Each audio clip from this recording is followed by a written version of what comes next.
G'day and welcome to the Porsche you buy when you can't afford a real Porsche, the Boxster.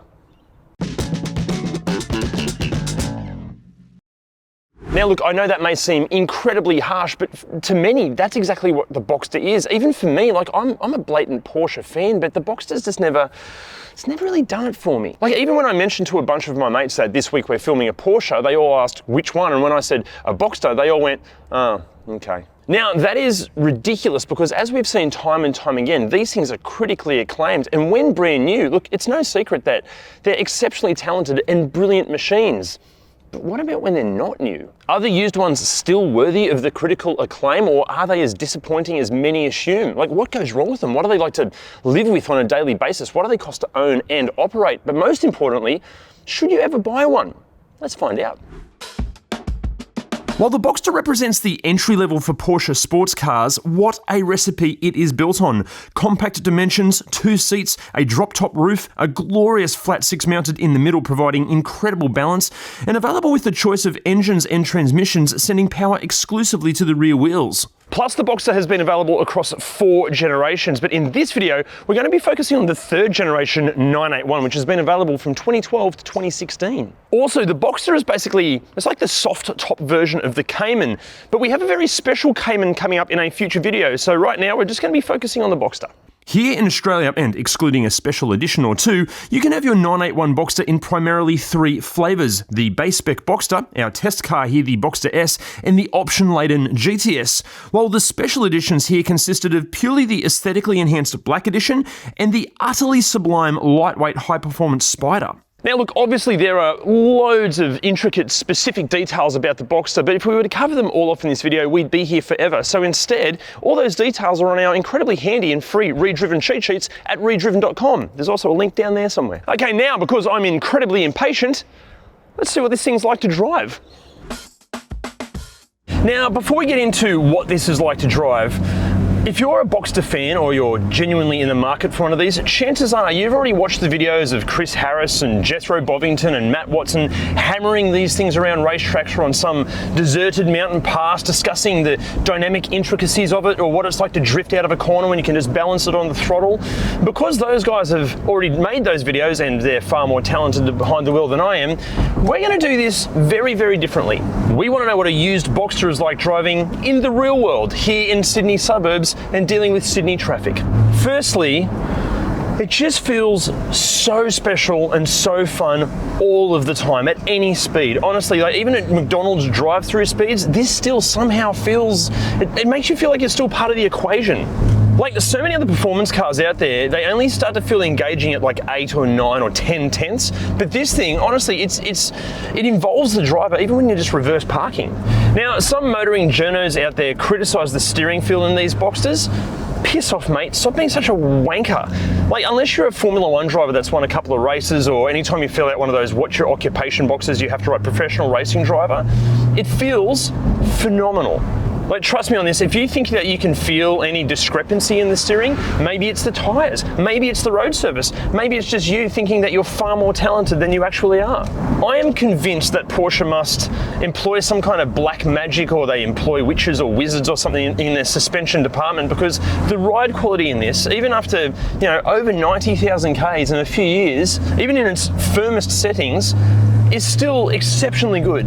Like, it's firm, but it's completely compliant. Like, it feels like the car's bolted to the ground, but it's still comfortable. And like, I feel like you assume it's gonna have a harsh ride because, you know, it's an aging sports car, but it just doesn't. It's just, for what this thing is, it has perfect suspension feel.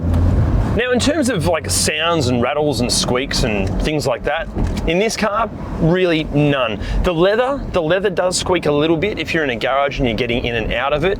And with the roof up, honestly, it sounds kind of like being in a Cayman. It's that quiet in here, but yeah, there are no rattles or weird squeaks or anything like that. But if you are test driving one of these and you do hear like a weird rattle or a squeak or something like that, it's pretty easily fixed. You just press the binoculars peering out from under a curtain button here and floor that right foot.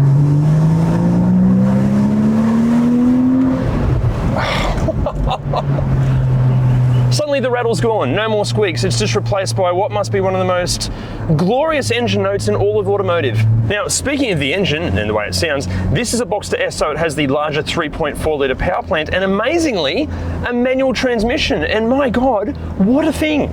Look, I get that the PDK is, faster and it is easier to live with, but it just simply cannot match this manual gearbox for sheer driver involvement. Now look, many of you are going to disagree with what I'm about to say, but in the real world, and even honestly out on like some deserted mountain pass, this is all the power you will ever need. Now look, it's totally okay if you disagree with that, because it is totally okay for you to be wrong, but honestly, it's not the sheer power that impresses this engine, it's the way the power is delivered. Like, unlike a lot of far more powerful and faster cars out there, this engine, it's so rewarding at like any point in the rev range and at any speed. Okay, look, on occasion, it would be nice to have more power, but if you need more power, that's not the car's fault, that's your self-esteem talking because you're concerned about losing a drag race. You need to get past that because this thing is so special. And speaking of self-esteem, that does bring us to the one negative I can find about this car. It's the fact that I personally can't get past my own kind of preconceived attitudes and opinions of the fact that it is a Boxster. Like, if this was a Cayman, I would have fallen deeply head over heels in love in an instant. But because it's a Boxster, I am feeling just the slightest hint of embarrassment, and that's only because I am a complete wanker.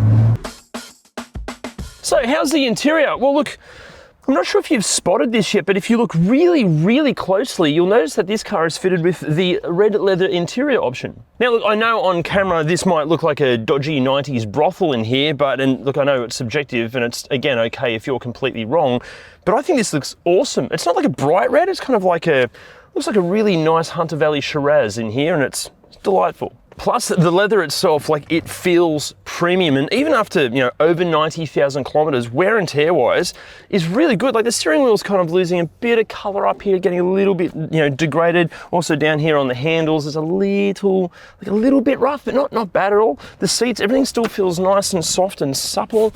Yeah, wear and tear, for the age of the car and how many kilometers, excellent. Also, in terms of design, like, it hasn't aged in here at all. The only thing that feels like it's aged is the fact that it has physical buttons rather than like haptic feedback screens all over the place.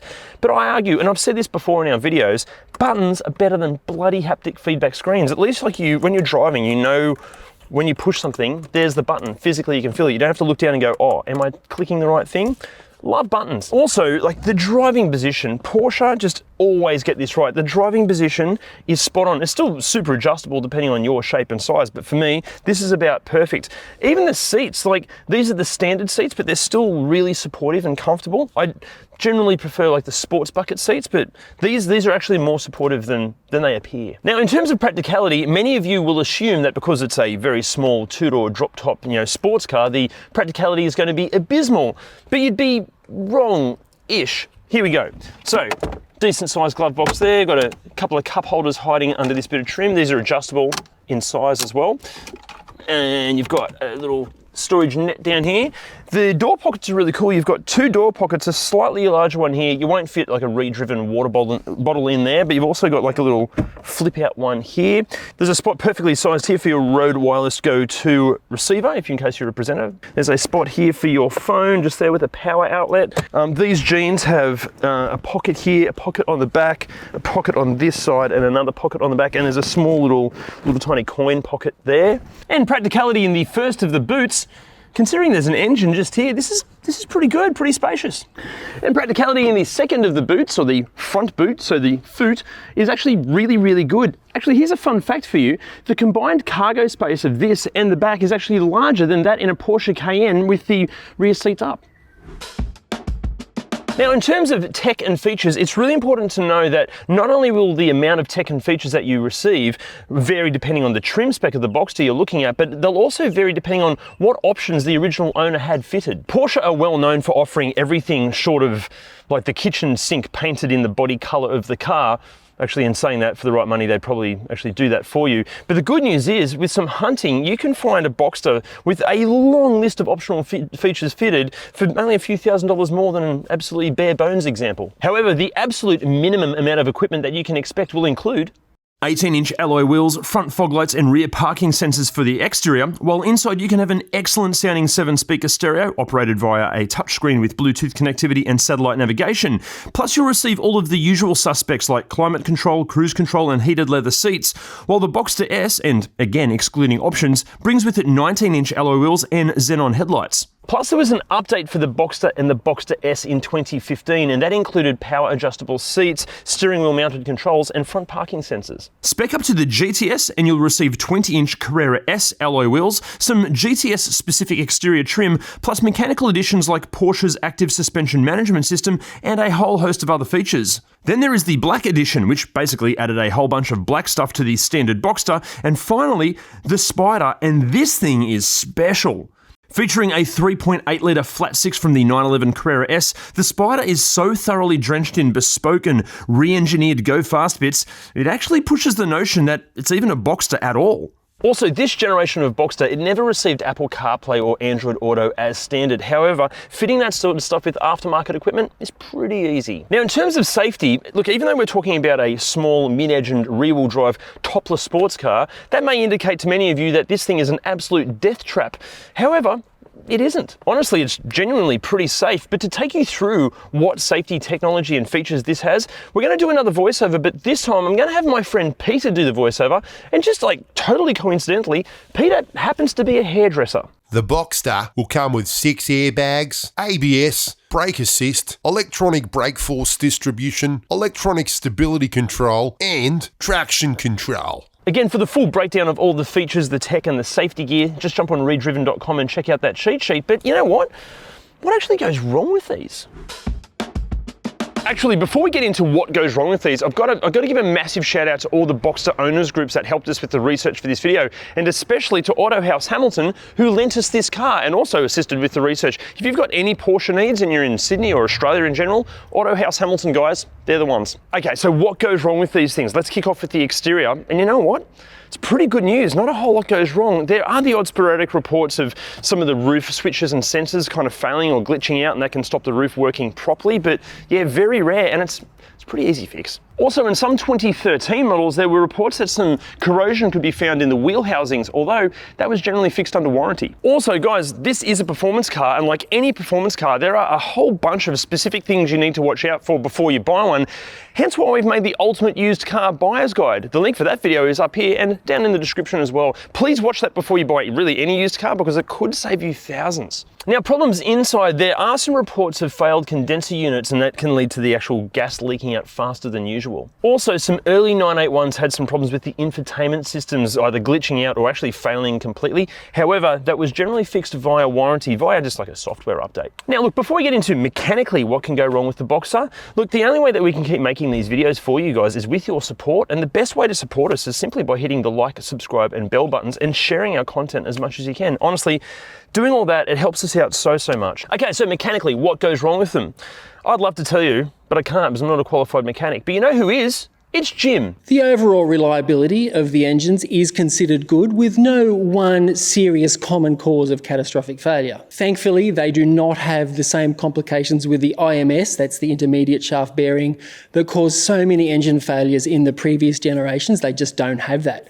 They do have a few oil leaks and a few coolant leaks like nearly all high-performance Euro stuff, but really no worse than any of the others. Transmission-wise, the manuals are pretty tough, with the most common complaint being with the clutch.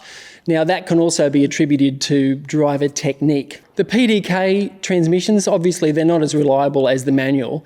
They do occasionally have problems with internal position sensors, they have hydraulic complications, and they can have problems with their clutches and their dual mass flywheels. One thing is for sure though, any problem with a PDK is going to be eye-wateringly expensive to fix. Some owners though only complain about harsh shifting and shuddering, in which some cases that can be fixed by servicing and software updates. And speaking of servicing, these things are significantly more expensive to service than a lot of other cars, and it's not just because the parts are more expensive, it's partly also to do with everything is just really hard to get at. There is a complex procedure to put the roof in service position, and then allows you to access the internal trim bits to take out, and then that allows you to access the top engine cover, which has to be unbolted. Now that only gives you access to the top of the engine. If you need access to the front of the engine to do an alternator or a drive belt tensioner, well, there's a whole separate cover for that. And if you want to access the back of the engines to, say, check the air filters, well, you've got to take the carpet out of the boot to access the covers to access the air filters. So yeah, packaging on these, well, it does create a few problems. Other service complications like the brakes, for example, they do wear out quickly, even quicker if you drive it in the way it was designed to be driven. A lot of other things like rubber suspension components like control arm bushings, well, Porsche consider that to be a consumable, and you'll have to be replacing them every 40 to 60,000 Ks. That's just the way it is. Oh, and one other thing, if you have one of these or drive one of these and you hear a god-awful annoying squeak from in under the front somewhere and you can't seem to find where it's coming from, have your mechanic or your technician at your OPC to check the insulation around the top of the fuel tank. That should sort it out. Thank me later. Now, if you really like one and you're thinking about having one and you can live with the mechanical quirks and features, adds, how much can you expect to pay? Currently here in Australia, base spec, high kilometre, average condition examples are asking around about $70,000, or at the other end of the spectrum, like a 2015 excellent condition, low kilometre GTS, asking around about 140 grand. However, if you want a Spider, and you should because you're a living, breathing human, you're going to be looking at north of $200,000. Something like our test car here, which is a 2014 Boxster S in superb condition, but with a bit over 90,000 Ks on it, about 110 grand. Porsche claims a fuel consumption figure of anywhere from 8.2 to 9.9 litres per 100 kilometres. But you know what? You're going to be so enamoured with the driving experience that such trivial things like fuel consumption will mean nothing to you anymore. This particular car has claimed it's seeing 8.8, but it's actually seeing 14, and I couldn't care less, and neither should you. But after all of that, should you buy one? Well, yes. Yes, you should. Obviously avoid any abused examples, and it is absolutely critical that you have a pre-purchase inspection carried out. But about the only reason that you wouldn't buy a Boxster is if you can't afford the upkeep, or you simply don't have the self-esteem to rise above some of the Boxster image issues. Besides that, these are still truly spectacular cars. Some may argue that a BMW Z4 or even an Audi TT provide a similar set of skills for less money, or even a Mazda MX-5 Miata could save you tens of thousands of dollars. But as excellent as those cars are, the Boxster is in a whole other league. But here's a question for you. For what these are asking for, especially in top spec GTS or even S variants, for the same sort of money as that, you could buy a 997, a 996, or even a 964, 911 Cabriolet, which sure is going to be at least 5 years older. It's going to be a base spec. It's going to have more kilometres on it, probably be in worse condition. But which do you buy? Do you buy a 981 Boxster or do you buy one of those older 911s? Let us know in the comments and we'll see you guys next week. Bye. Here in Australia, currently base spec, high kilometre, average condition, f*** me. Internal sensor glitches, they have clutch pack problems. That's not what I'm just talking shit. Plus there was an update. It was like an update. Here's a fun fact. The amount of storage space here combined with the, combined? Not even a word. Okay, here we go. The practicality here, or the amount of cargo space here combined with the, it's combined, you fucking knob. Okay, here we go.